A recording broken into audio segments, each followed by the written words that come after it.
All right, so we're going to continue our look at Jacob through, again, a story that's well known to us, but one I think that you will see there's still so many, and I suppose this is the thing that I love about the story of Jacob. We do know the story about this man, but there's so many relevant, practical stories that come out of this lesson that we can learn for ourselves. And I find it interesting that these events occurred thousands of years ago in cultures that are completely different to our own, in cities hundreds and thousands of kilometres away, yet at the core of them, they're just the same as us, aren't they?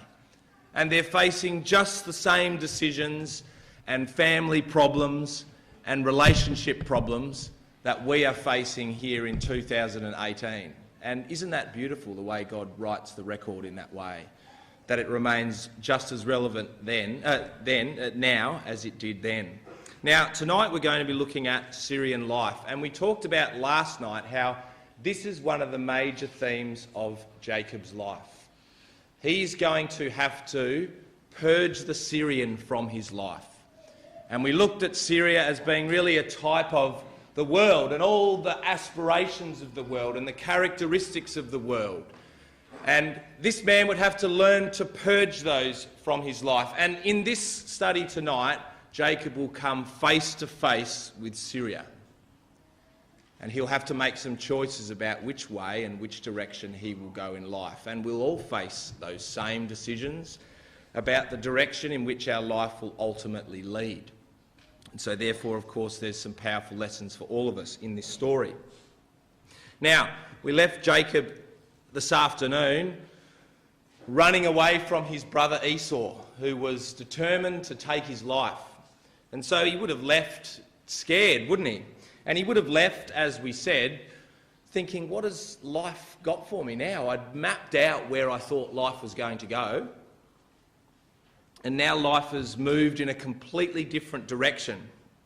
But God was very much looking after this man and guiding his steps and guiding his paths. And we see that from verse 11, of chapter 28. And we'll quickly look at chapter 28, where Jacob has this amazing vision that God gives to him. And as Jacob was running, it says in verse 10 that Jacob went from Beersheba and he ran towards Haran. So he didn't know exactly where he was going to go that night, but he was making his way up to his uncle Laban's house. And verse 11 says that he lighted upon a certain place and tarried there all that night because the sun was set.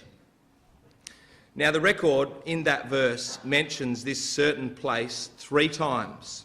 He took the stones of that place and he put them for his pillows, and he lay down in that place to sleep. And God is telling us that he didn't just come to a random spot that night, but that God was working to this man and he came to the place that God wanted to come to. And the sun went down on this man's journey at exactly the place where God wanted him to come that night. It's interesting that the sun goes down here on Jacob's life, because we'll see tomorrow that the sun will rise again later in chapter 32 on Jacob's life. And between the sun setting and the sun rising, Jacob will learn some very, very key lessons in his life, and they will actually set the direction of where he will go for the rest of his life and his family go as well. But he comes to the place. And it's the place called, as we find out later in this chapter, Bethel. Now, we've heard about this place before because Abraham came to this place. Come back to Genesis chapter 13. Or Genesis chapter 12. And this is when Abraham first came into the land. God had called Abraham out of the world and said, I want to work with you, Abraham, to work with your life and to shape you into someone that I want to be. And Abraham answered that call. He said, I'm interested in you, God. And didn't Jacob do the same thing? I'm interested in you, God, and I want to move towards you in my life. And both of them come to this certain place, and it was Bethel. God's house. And in verse 8, Abraham comes to that place after journeying all the way from Ur, after finally leaving his family behind, and it says, "And he removed from thence unto a mountain on the east of Bethel, and he pitched his tent, having Bethel on the west and Hai in the east. And there in that place he built an altar unto Yahweh, and he called upon the name of Yahweh." And this is where Abraham, at this time, it says there, he called upon the name of Yahweh. And this is where Abraham began his relationship with God. He'd answered God's call, but now he's there in the land, and he will develop and now grow a personal relationship with his God. And he signified that by building an altar in that place. And Jacob now comes to that very place, and he picks up a stone, and who knows, maybe that very stone was one of the stones that Abraham used to make that altar. And he lied down in that place, and now Jacob is going to begin his spiritual relationship with God. And it's going to be personal now. And we've been talking the whole way, haven't we, about how Jacob's life is a process of how we grow towards God. And one of the most important parts of our relationship of God, and a point that we'll all get to, is that our personal relationship with God must become personal. Our parents teach us about God, don't they? Our Sunday school teachers teach us all the lessons about God and all those things, and they hope that we'll take them on in our life. But at some point, we've got to do that. And we begin at that point a personal relationship with God. And we start to pray to God about our life and about our issues.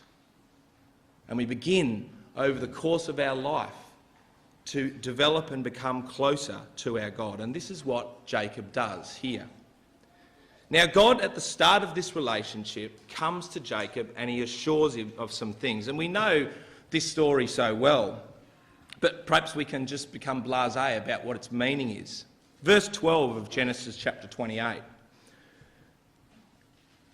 God gives Jacob that famous vision. He dreamed, and behold, a ladder was set up on earth, and the top of it stretched to heaven, and behold, the angels of God were ascending and descending upon it. So he goes to that bed that night on that rock, and he has this amazing vision. And here, someone's actually created it for us in 3D. Okay? There he is on the rock, and he has this vision of this ladder. And God was trying to, in a very simple way, because God knows that we're pretty simple sometimes, he wanted to demonstrate to him how he was going to work and be with him in life. And so he visually represented to Jacob, he said, what I'm doing from here on, Jacob, this is how much I love you and how much I care for you in every point that your life will go to this point. He said, I've set up a ladder right next to you. And I've set it up. And it goes from you all the way up to heaven. And I've got my angels, my ministering spirits, who are going up and down that ladder right next to your life. And they're involved in your life. And they care about your life. Now, I think that's hard sometimes for us to appreciate. We can look at Jacob or we can look at Abraham and all these people of the past and think, yeah, God was working in their life, but is God really working in my life? And God says it's exactly the same. God has set up next to your life a ladder, and it goes from your life up to his, up and back. And that is how much God cares and is looking after our needs. And he knew all about Jacob. He knew about the ups and downs that would come upon his life. And he made a promise to Jacob here, and the promise is in verse 15. Of course, he gave him the blessing in verse 13 and 14. But then he gives him a promise in verse 15, which is very personal to Jacob. Verse 15 says, "And behold, I am with you, and will keep you in all the places that you go, and I will bring you again unto this land. For I will not leave you until I have done that which I have spoken of you. So God promises from this point and assures Jacob absolute care in his life. In every aspect of his life, God says, I will be there for you. When you have down points in your life, I will be there.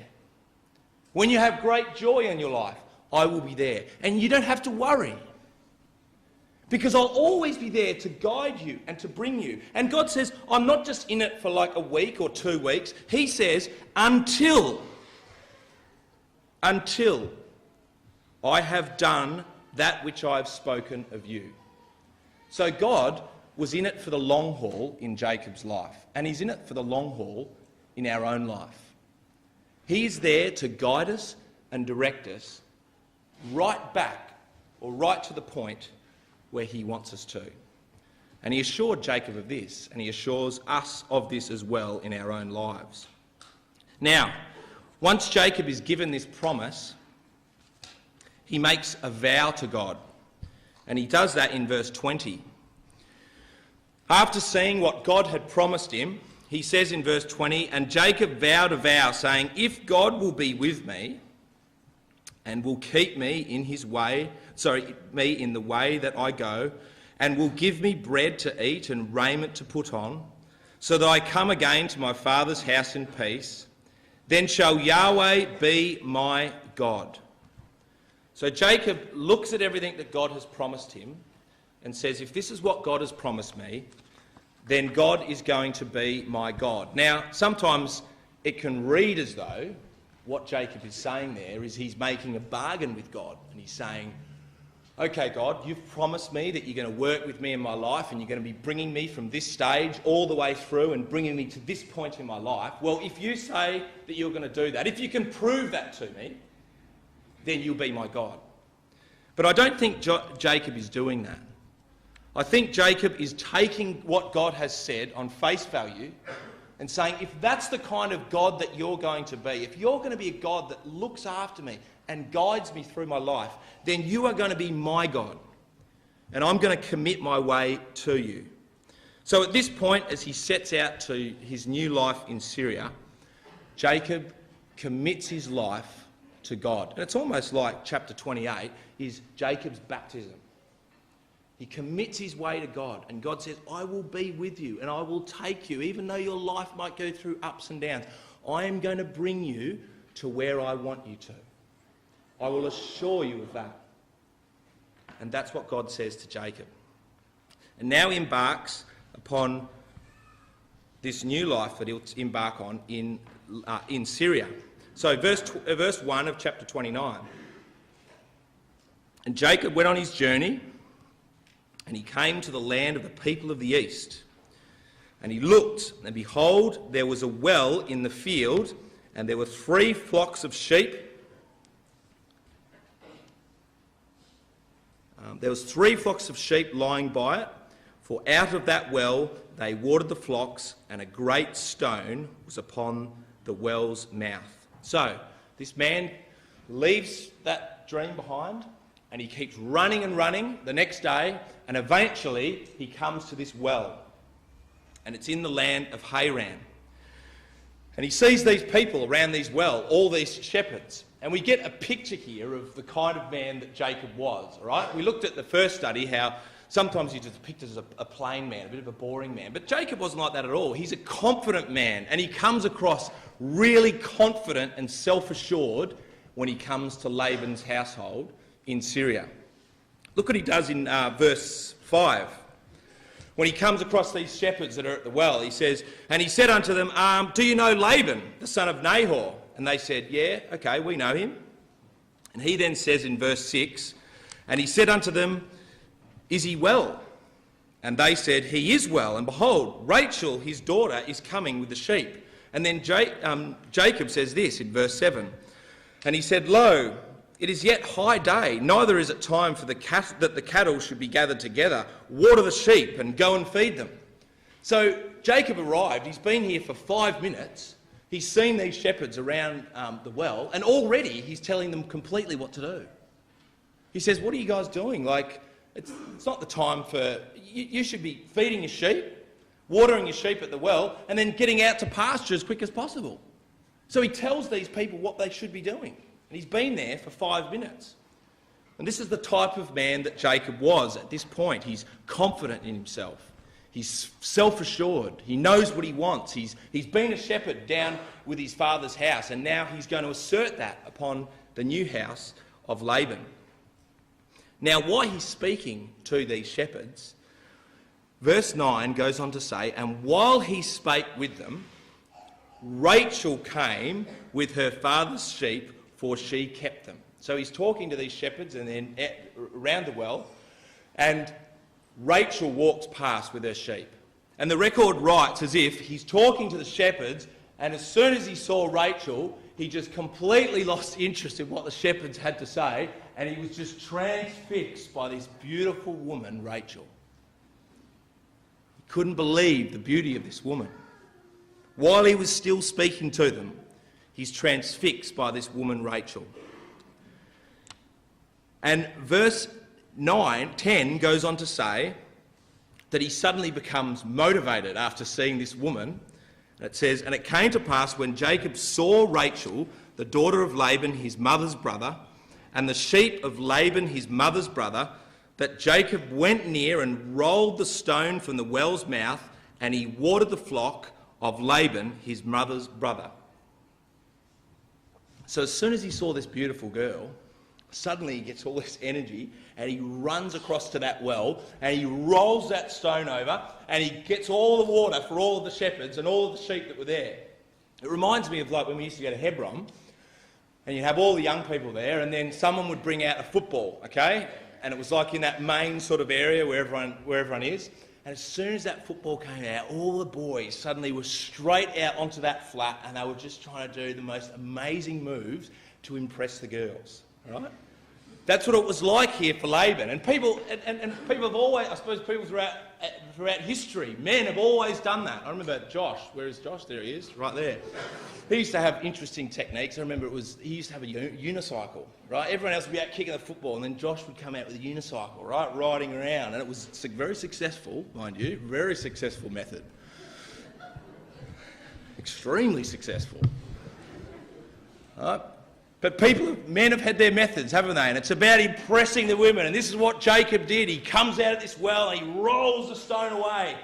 And all of a sudden, Rachel takes notice of this man. Now, it's interesting. There's actually a correlation between... You might recognise that story from the story of Moses. Remember Moses did the same thing? He ran away from Pharaoh because he'd killed that Egyptian. And he ran all day. And he came to a well. And there were some beautiful women there. And he chased away all the rest of the shepherds. And he fed those sheep. And there's a correlation here actually between the man Jacob and the man Moses. Both of them have got to learn the same lesson. About not confidence in themselves, but about confidence in God. And at this point, this man Jacob is extremely confident in his own ability. And he wants to impress this beautiful woman, Rachel. Now, the record emphasises in verse 10, it emphasises this man Laban 3 times. You probably would have noticed. It says he comes across, verse 10, we'll read it again. It came to pass when Jacob saw Rachel, the daughter of Laban, his mother's brother, and the sheep of Laban, his mother's brother, that Jacob went near and rolled the stone from the well's mouth and watered the flock of Laban, his mother's brother. And the record is trying to tell us that Jacob had on his mind Laban, his mother's brother. And he'd heard so much about Laban, his mother's brother. He'd heard about it from his mother, Rebecca. She'd told him about her uncle, Laban, and everything that he had done. And Jacob was interested in Laban and his household and Syria. And now he's there and he's going to see Laban, his mother's brother, and everything he was and everything that he represented. And Jacob arrives in Haran excited about the possibilities of Syria. about what laid ahead in this land for him, these opportunities, this new place, a career that he could pay for himself. All this life in Syria was ahead of him. Now, I suppose that relates to our own life. When we're young, and I suppose I've just recently turned 40, so I'm probably at the point where I'm not young anymore. But I suppose in our youth, we look at the possibilities of Syria, and there's all sorts of opportunities that are out before us. And I suppose that picture there is a great picture, probably to represent the modern opportunities of Syria. The city of New York. And it represents everything that the world can give us, doesn't it? Like the career opportunities, and you can be an entrepreneur and do this, and you can be in business, or you can achieve this or that. And the world says, this is it. The world's your oyster. It's right in front of you. And that's where Jacob is. And he sees and is excited about the opportunities that Syria presents for him. They're right in front of him. And he gets met, when he arrives there, he gets met by this man Laban. And we meet him in verse 13. So Rachel, she runs home and tells this man Laban that he's arrived, this man Jacob. And we meet this man Laban in verse 13. It says, "And it came to pass, when Laban heard the tidings of Jacob his sister's son, that he ran to meet him, and he embraced him, and he kissed him, and he brought him into his house and told Laban all these things." So Rachel returns home to her father, and she tells Laban that Jacob is here. And this man Laban, as soon as he hears about Jacob, he runs as fast as he possibly can to this man Jacob, and he greets him, and he hugs him, and he kisses this man Jacob. He's so excited to see him. Now, he comes across, doesn't he, immediately when we see him, as a very charismatic, friendly, inviting, great guy, this man Laban. But we're going to come to know Laban a little bit as we go through this story, and to see what Laban was really like. Now, the Bible calls him, or refers to him as Laban the Syrian on a number of occasions, all right? He refers to, when they talks about Laban, it says Laban the Syrian. And what God's trying to tell us is this man is like a personification of everything that Syria represents. He's a personification of everything the world represents. It's in this man Laban. And we've put some points there to describe the kind of man that he was. The first thing we know about Laban was that he was driven by money. That was the motivating force in his life. Let's just go to Genesis chapter 24, verse 29. This is when we first meet him. And this is when his sister actually leaves, or when Abraham's servant first comes to meet this family. And in verse 29, we read what happens. Well, verse 28, it says, "And the damsel ran and told them of her mother's house, of her mother's house these things. And Rebekah had a brother, and his name was Laban. And Laban ran out unto the man," this is Eliezer, "unto the well." So he does the same thing. "And it came to pass, when he saw the earrings and the bracelets upon his sister's hands, and when he heard the words of Rebekah his sister, saying, Thus spake this man unto me, that he came unto the man, and beheld, and he stood by the camels at the well, and he said, Come in thou, blessed of the Lord, wherefore standest thou without? For I have prepared the house and a room for thy camels." So when Rebekah comes, and this man Laban runs out to greet her, when he saw the jewels that were in her ears, and the necklaces that were around her neck, and the bracelets around her hands that were covered in jewels and diamonds and beautiful gold, this man thought, this girl is brilliant. we're going to get this man into our house now. And so all of a sudden he was out with the catering, right? He said, yes, we can look after the camels, we can do all this stuff. And this man is driven by money. And 77 years later, because that's how many years it is later, when this man Jacob rolls into his house, 77 years later, he hasn't forgotten about those jewels. And as soon as he hears that Jacob is come back, and he's from the rich family of Abraham, their cousins, he runs out as fast as he can and he hugs that man Jacob and welcomes into his house. He was a man that was driven by money. The other thing he was a hard taskmaster. He's going to work Jacob to the bone. He's going to extract every last piece of sweat out of Jacob over the next 40 years. And all for his own benefit, he hoped. So he's a hard taskmaster. He's also deceptive and manipulative, and we'll see that in a minute in the story with his daughters. Deceptive and manipulative. He's also selfish and cruel. Let's just have a look at this one. Genesis chapter 31.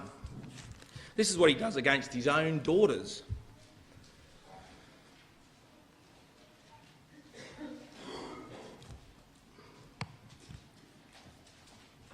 This is when Jacob wants to leave.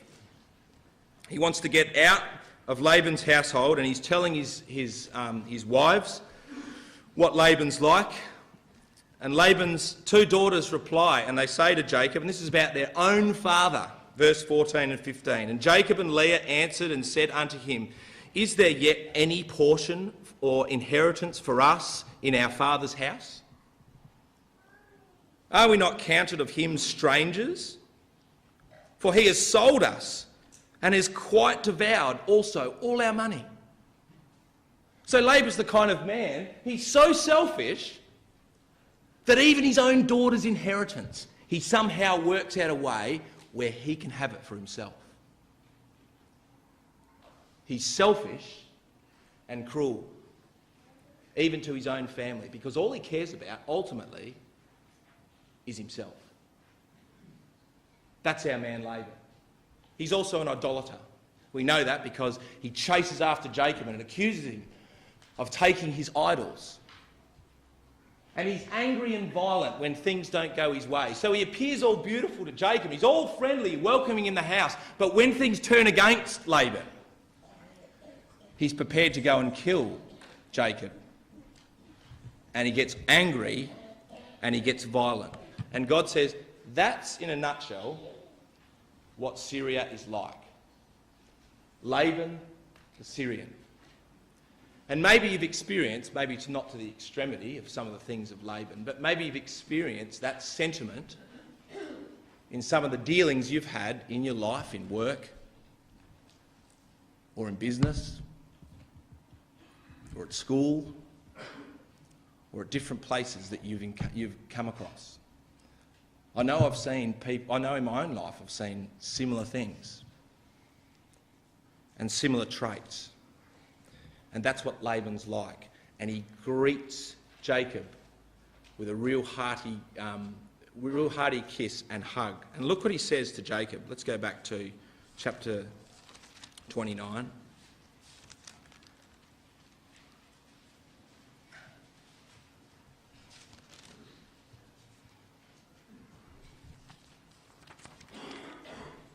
Verse 14.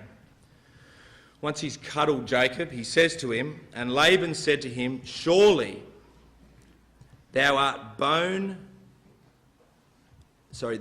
my bone and my flesh. And he abode with him the space of a month.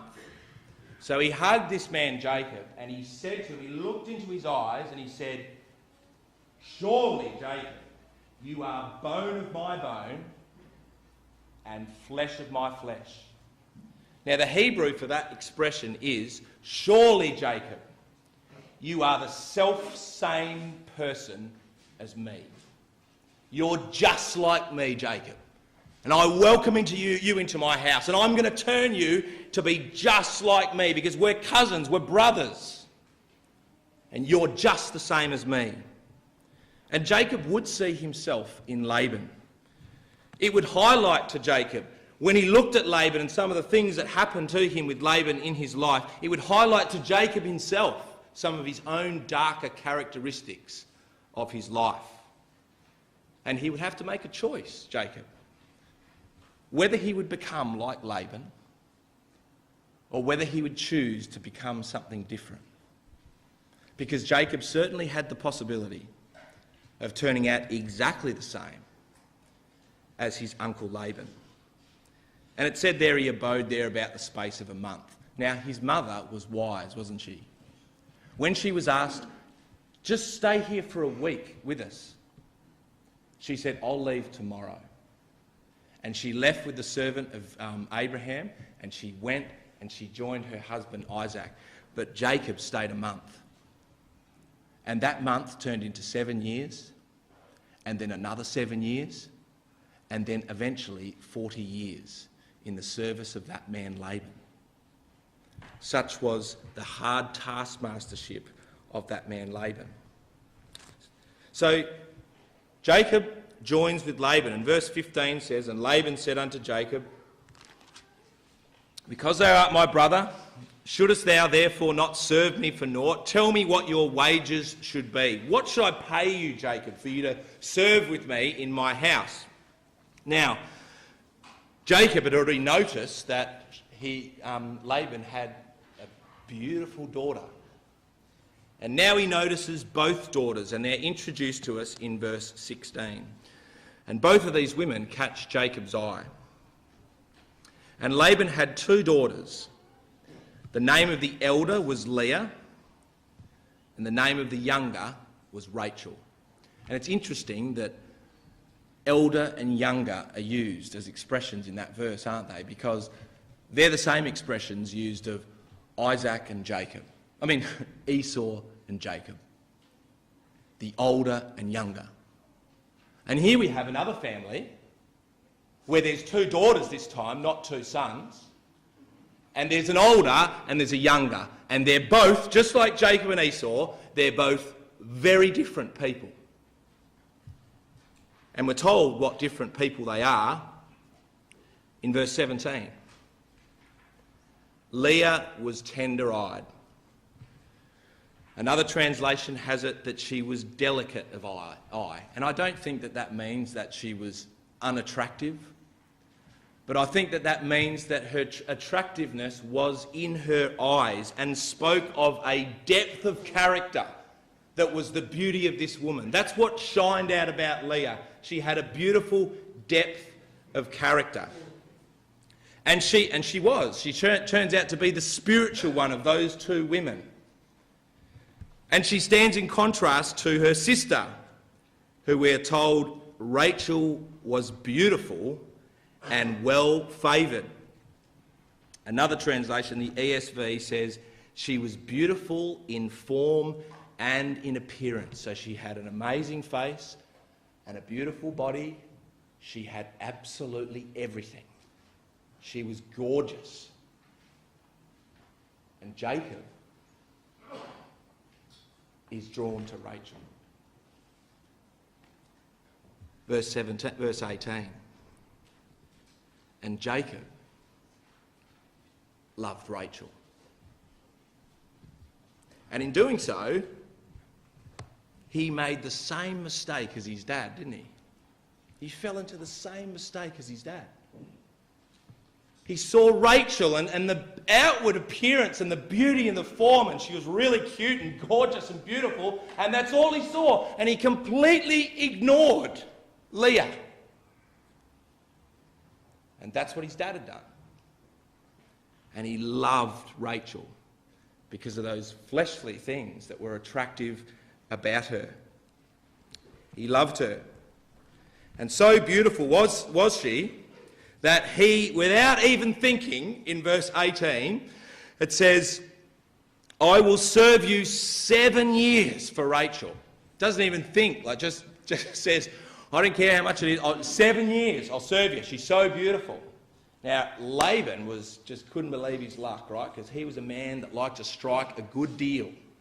And as soon as he heard that, he stitches up the deal immediately. Verse 19, and Laban said, "It is better that I give her to thee than I should give her to anyone else. Abide with me."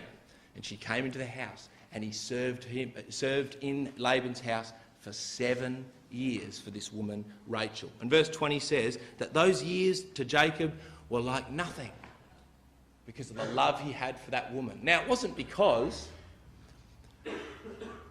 those 7 years weren't hard, because they were hard. He would have worked very hard in the house of Laban for those 7 years, but he loved Rachel so much that they seemed to him like nothing. And then finally, the day comes that he's going to be given unto this woman, Rachel. And you sort of get the inference in verse 21 that he has served hard 7 years for this woman. And finally, those days have been up, and he comes to Laban and he says, right, verse 21, Jacob said unto Laban, "Give me my wife, for my days are fulfilled, that I may go in unto her. Okay, Laban, I've served you 7 years. I've worked very, very hard for you. I want my wife now." Now, Laban's going to set Jacob up in a terrible act of deceit. He's going to stitch this man up. And the worst thing about what Laban does to Jacob is the humiliation this would have put this man through. Because look what he says in verse 22, and he knows exactly what he's going to do. And Laban gathered together all the men of that place at the feast. So he goes and tells everyone in his city and all the people, all his friends, and all the men of the city, and he brings them to this feast. And no doubt he told all of those people exactly what was going to happen, and everyone was in on the joke. Everyone knew what Laban was going to do that night, except for Jacob. And he was going to be made to look like an absolute fool in this situation. And so they have the wedding feast, and there would have been drinking, and there would have been celebration and a great feast, as it says at the end of verse 22. And then Laban puts his plan into action, verse 23. And it came to pass in the evening that he took Leah, his daughter, and he brought her to him, and he went in unto her. Now, was Leah part of the conspiracy? Well, obviously she would have known about it. And perhaps it was her fault. It could have been better in this. But I kind of think, when you look at the situation of her family with Laban, that she was probably given no choice in this situation but to go along with her father's plan. And how was it that she could go into Jacob and he could never know or never recognise that it was actually Leah? Well, the sort of customs of the day say that the brides at that particular time would have been heavily disguised in veil. And so this woman, Leah, the older sister of the two, goes into that tent heavily disguised to deceive Jacob. And how the irony in that someone should come to him in full disguise and to deceive him. Because that's what he'd done to his dad, hadn't it? And now the same thing is happening to him.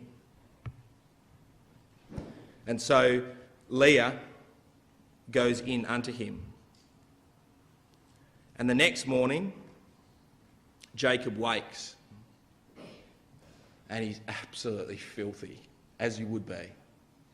He served 7 years of honest service.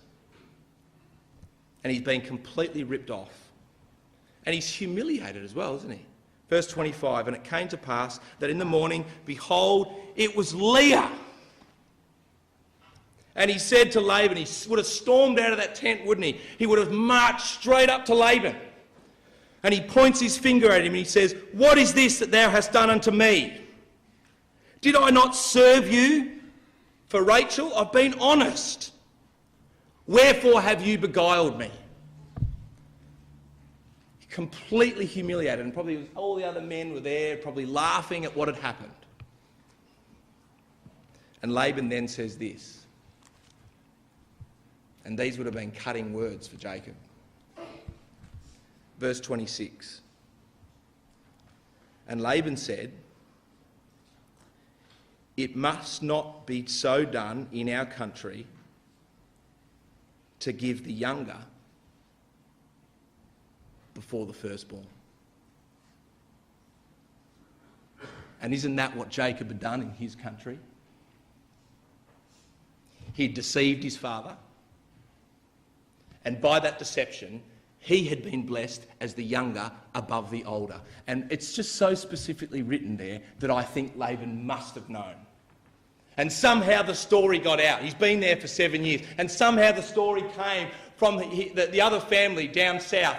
And they knew about what had happened to Esau. And they knew the deception that Jacob had done to Esau. And now Laban says, well, you did it, but we don't do that here in our country. And I think Jacob would have got the point. And he would have thought about his own deception of his own brother and his own father. And perhaps for the first time, he really thought about the gravity of what he'd done to his own family, because now it's being done to him. And that would have hurt Jacob. Now, how does he react to this? This is the situations in life that probably matter the most, don't they? When we're under this kind of pressure and we have to react to a certain situation. And I think it shows the character of a person in what their reaction is. It would have been so easy under the humiliating circumstances that Jacob faced. Like, what would you have done if someone did that to you? How would you feel if someone had did that to you? I tell you the way I would feel. I would think, I will never trust you again, and the first opportunity I get to double-cross you, that's what I'm going to do. I'm never going to work for you again, and I'm certainly not going to work as hard as what I have for you from this point forward. He could have thought that, couldn't he? And he probably could have justified it in his own mind. But he had a decision to make here, in this moment. Am I going to become like Laban? Or am I going to stand above that behaviour? And I think what Jacob decided to do, and this is a measure of the man that he would become, is he decides to be different from him. You look at chapter 31, verse 38.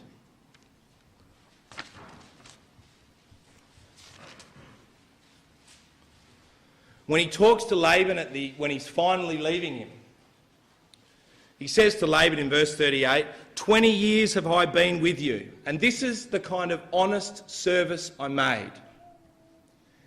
Thy ewes and thy she-goats have not cast their young, and the rams of thy flock have I not eaten.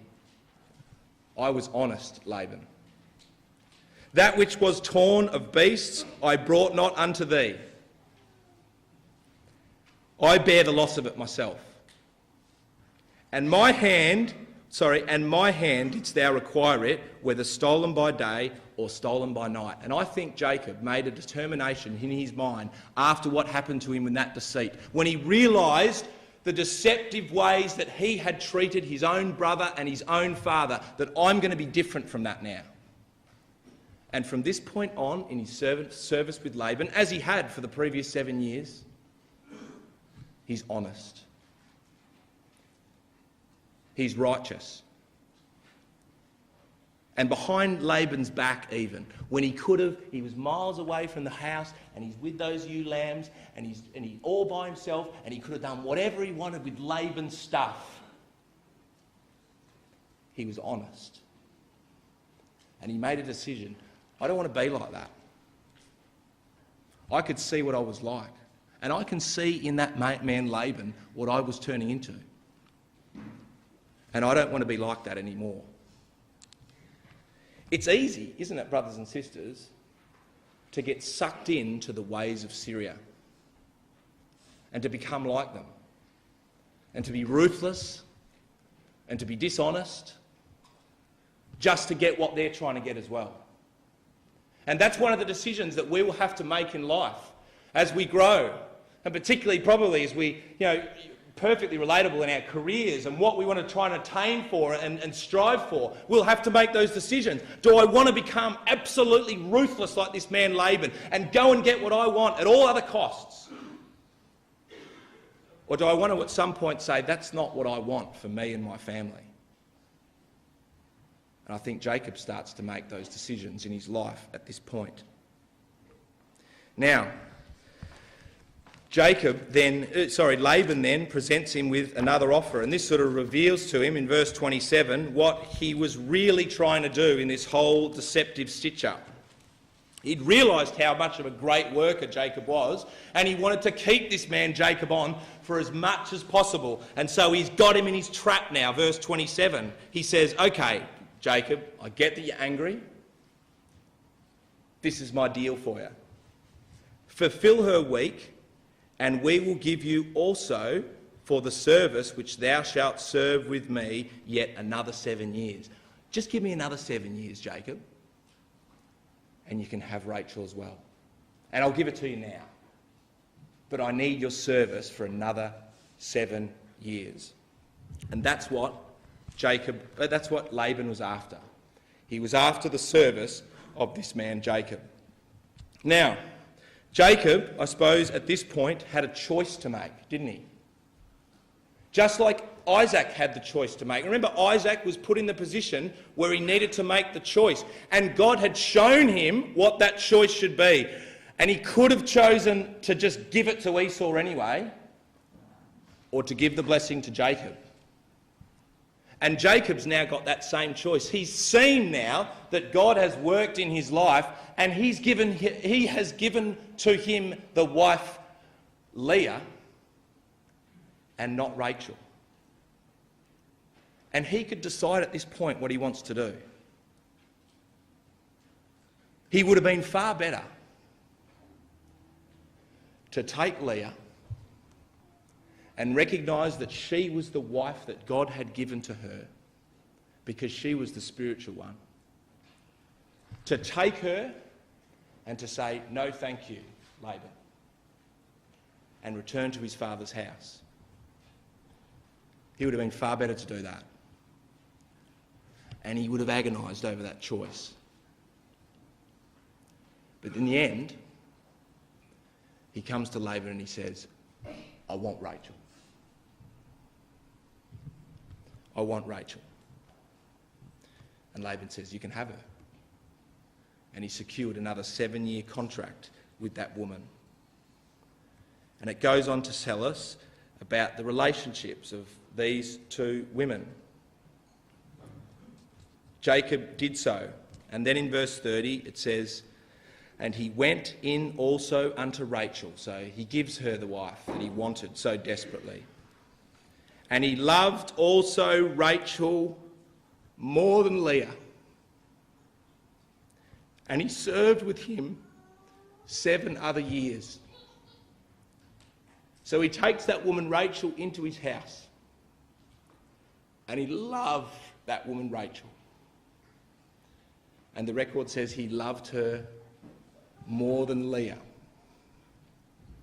Now he's done exactly what his dad did to him to his own wives.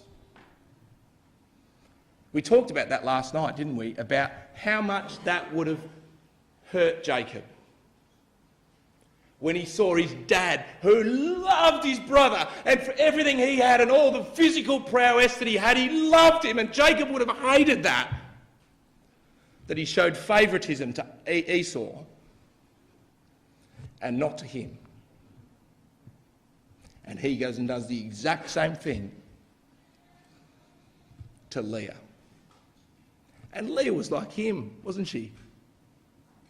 She was the spiritual one. She was the one that could actually see the big issues of life. And what was really important, that was Leah. And Rachel, for a lot of the time, was all after her own selfish wants and needs. Yet he loved Rachel. And Leah was often left on the sidelines. And that created in his family so much tension. God said in Leviticus, later on in the law, he said, don't take a wife that are sisters, lest it vex her. And it vexed Leah. Because all she wanted was for her husband to love her. And the decision that Jacob makes at this point, the choice that he makes, causes all sorts of trouble in his family that he had to then deal with.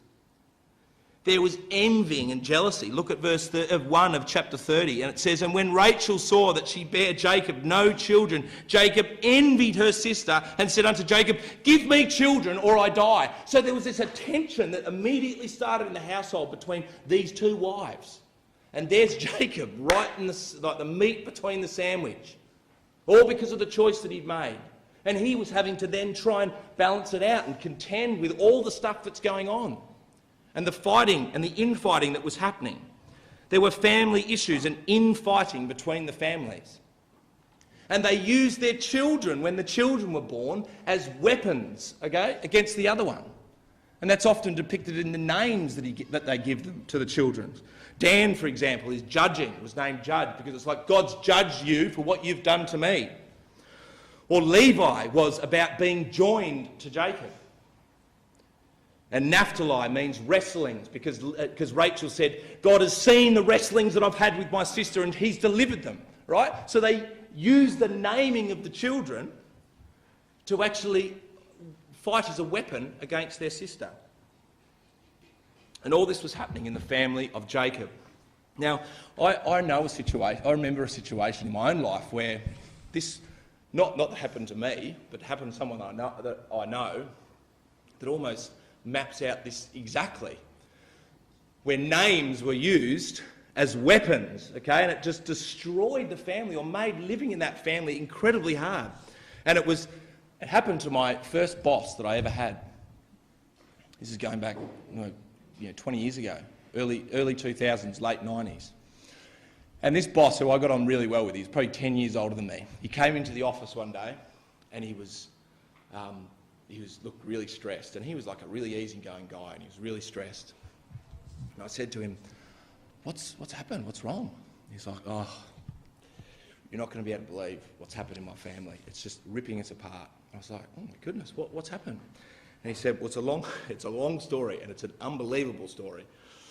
But he said, my brother married my wife's sister.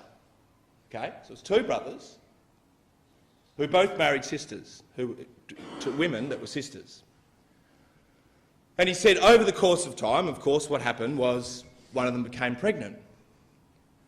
And then the other one became pregnant. And as women do, they talked about baby names, right? Discussing baby names, if my baby is going to be is born, this is what I want, and this is what it's going to be called, right? So the time finally arrives, and not my boss, but his brother, his wife, gives birth to a beautiful boy, and she names him Nicholas Fox. 2 weeks later, my boss's wife gives birth to an equally beautiful boy. And she had told the previous sister that the name that she was going to name her child, if it was a boy, was Nicholas Fox. And so when that day finally came 2 weeks later and she had a little boy, you know what she named that boy? Nicholas Fox. Okay? 2 Nicholas Foxes. Now this is quite a few years before what's happening right now when my boss comes in. And he says, "You're not going to believe what's happened. 2 weeks ago, my wife gave birth to a little boy. And we called him William Fox. And last night, my brother's wife also had a little boy. And you know what she's named him? William Fox." That is a true story. 2 Nicholas Foxes and 2 William Foxes in the same family. Absolutely unbelievable. And all because of this jealousy and tension that was going on. You imagine what that would be like at Christmas time or birthdays and things like that. You got 2 Nicholas Foxes, you got 2 Williams Foxes. It would be unbelievable, okay? That's a real life story. And that's kind of what's happening here with Jacob. He's got this kind of behaviour going on with his jealousies and hatreds, and people are naming things after other things, and all these types of things are going on in the family of Jacob. And Jacob's having to deal with this. And then it got worse, didn't it, when the handmaidens were brought into it. Bilhah and Zilpah. And they brought their own problems into the situation. And Jacob had to deal with them as well. And he was trying to juggle life at the same time. And all while this is going on, he's facing the daily struggles of working for Laban. Let's just go to chapter 31 again, in verse 40 and 41, which we did also already read, but let's just emphasise it again.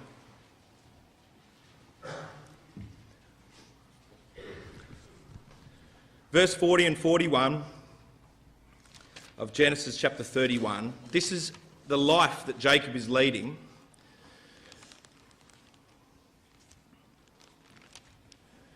Under Laban.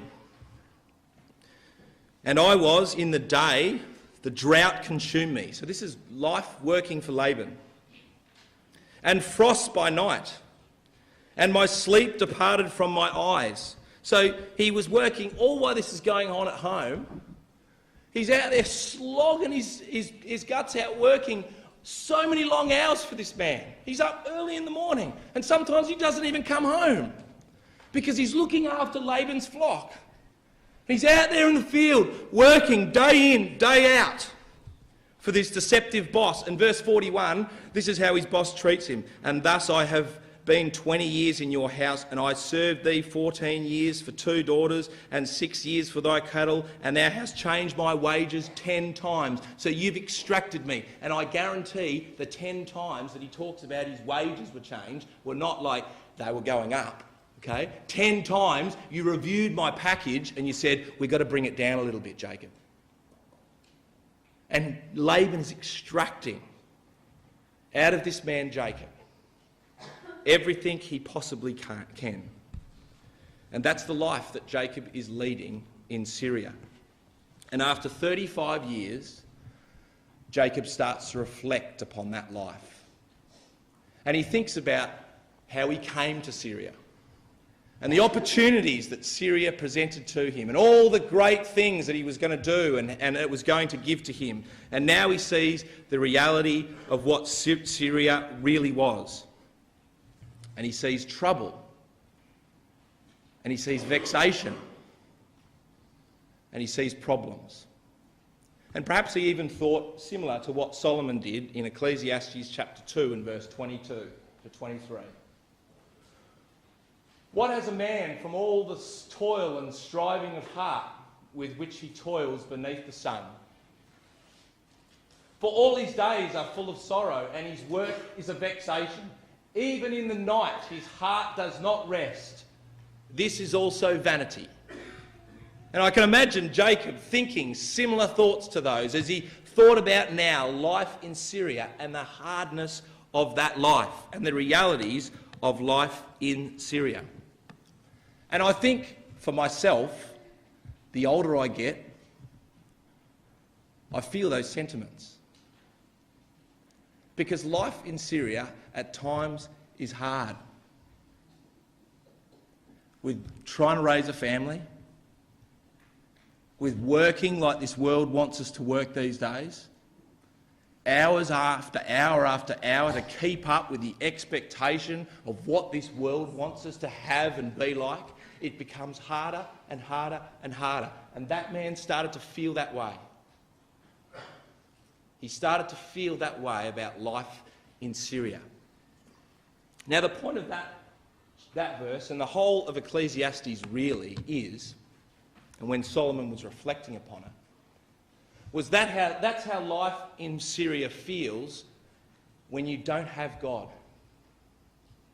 When you're working in this world and that cycle of work and process of going through day after day, if you don't have God in that life, it's empty. It's like vapour. And Jacob started to feel this way about his life. And he started to think about home. He started to think about his dad. And he started to think about his grandpa. And he started to think about everything that their life stood for. He started to think about the truth. He started to think about the simple sojourning life that his dad and his grandfather had left. And he started to think, that's what I want.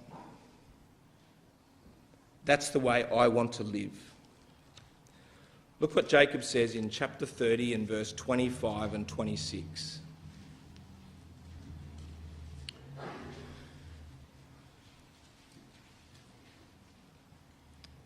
It came to pass when Rachel had borne Joseph, and that relieved probably a lot of stress in the family because it took a long time for Rachel to have a child. And when she finally had that child, it says, and Jacob said unto Laban, send me away,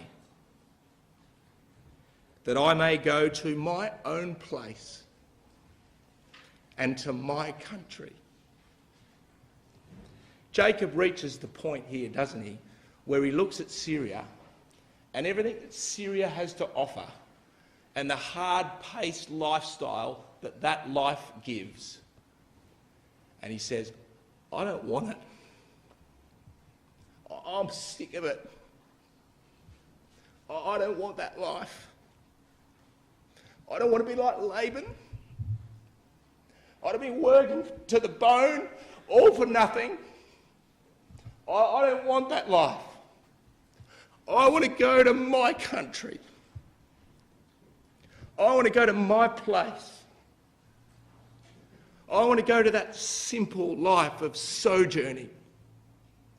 I want to go back to that country which my God promised to my grandpa and to my father. That's me. That's what I want. And God, brothers and sisters, wants us all to be brought to that point in life, doesn't he? We'll all go through the cycle of living in Syria and perhaps the aspirations of what that can give us in life and all the dreams that that could have. And it's not like work should not be enjoyable. And Solomon talks about that in Ecclesiastes, doesn't he? He says there are rewards for working hard and there are rewards for diligent work, and we can enjoy that. But the overwhelming principle that Solomon presents is if you don't have God, then it's all just a waste of time. It's like a passing vapour. And that's how Jacob feels. And he says to Laban, I want to go home. And he struggles a bit with Laban in the next chapter, and there's a deal that's made, but eventually God says, it's time to go, Jacob. And Jacob, in the dead of night of chapter 31, packs his bags and he packs his kids and he gets all his stuff, and in the dead of night he sets off to get away from Syria. And finally he makes his way, after 40 years, he makes his way home to his real family. And Jacob had learnt a lot in those 40 years, hadn't he? He'd learnt so much. He'd learnt a lot about himself. He'd learnt about his past deceptive ways. He'd learnt that it was time to be honest. He'd thought about the way he had treated people in the past and realised how bad that treatment actually was, and thought, I don't want to treat people like that anymore. He'd thought about some of the choices that he had made, and how the choices that he had made on some occasions had led to disastrous circumstances. And sometimes we make the same choices. and we have to live with those choices. But he had seen Laban, brothers and sisters, for who he really was. He had seen Syria for what it really was and what it was really offering to him. And when that was finally offered to that man Jacob, he said, I don't want it. And he chose a different pathway. And that was God's pathway. And God was leading this man, wasn't he? He was guiding this man. He was developing his character, as he does with ours, every step of the way. And this man Jacob leaves as well a lot more humble. You remember how he came to Laban? Full of confidence, right? He was the man, he's going to achieve this, he's telling people what to do. Well, he's learnt so much in his life, and he leads a humble man, thinking about all the things that have happened to him in his life. And the next lesson God is going to teach him in tomorrow's study is that even though now he's humble, he's ready to start putting his confidence and his trust in the real power of his life, the God of Abraham. And he's going to learn how to grasp hold of that God, and for that God to be the power and direction in his life, as he needs to be in all of our lives. And Jacob's going to come to that lesson tomorrow, as he comes to rely completely and utterly upon his God.